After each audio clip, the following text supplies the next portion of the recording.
एक जमीन जिस पर सदियों तक एक ऐसा बादशाह हुक्मरानी करता रहा जो सिर्फ ताज का नहीं खुदा होने का दावा करता था।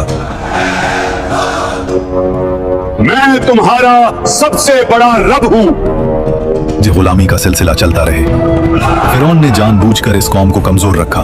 Bloody civilians! क्योंकि जो कौम कमजोर हो वो कभी तख्त को नहीं हिला सकती। समझदार के लिए सिर्फ इशारा काफी होता है। तफसीर इब्ने कसीर के मुताबिक एक रात फिरौन ने ख्वाब देखा। उसने देखा कि बैतुल मुकद्दस की तरफ से एक आग निकली जो मिस्र के घरों को जला रही थी, लेकिन बनी इस्राएल के घर महफूज थे। फिरौन हरास होकर उठ बैठा। ये पहली मर्तबा था जब उसने खुद को कमजोर महसूस किया। उसी रात नजूमी और इल्म गैब का दावा करने वाले दरबार में बुलाए गए। ख्वाब सुनाया गया और फिर वो जुमला बोला गया जो तारीख बदल देता है। बनी इस्राइल में एक लड़का पैदा होगा जो तेरी सल्तनत के जवाल का सबब बनेगा। यहीं से फिरौन का गुरूर वहशत में बदलने लगा।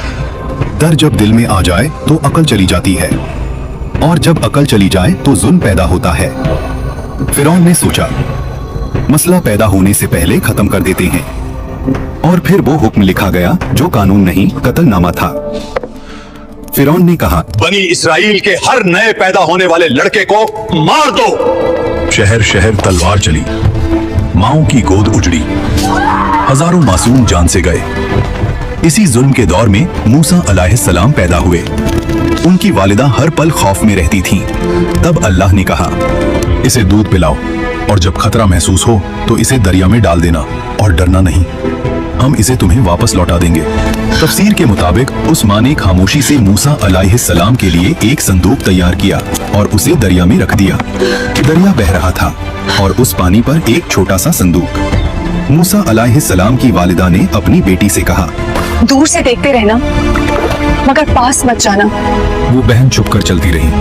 आखिर वो संदूक पहुंच गया फिरौन के महल के किनारे। फिरौन की बीवी हजरत आसिया जब संदूक देखती है तो उसे खुलवाया जाता है, और जैसे ही उनकी नजर उस बच्चे पर पड़ती है अल्लाह उनके दिल में रहमत डाल देता है। वो फौरन कहती हैं, उसे कत्ल ना करो, शायद ये हमारे लिए फायदेमंद हो, या हम उसे बेटा बना लें। फिरौन ने बच्चे को देखा, उसी कौम का बच्चा जिसकी नस्ल को वो मिटा रहा था, लेकिन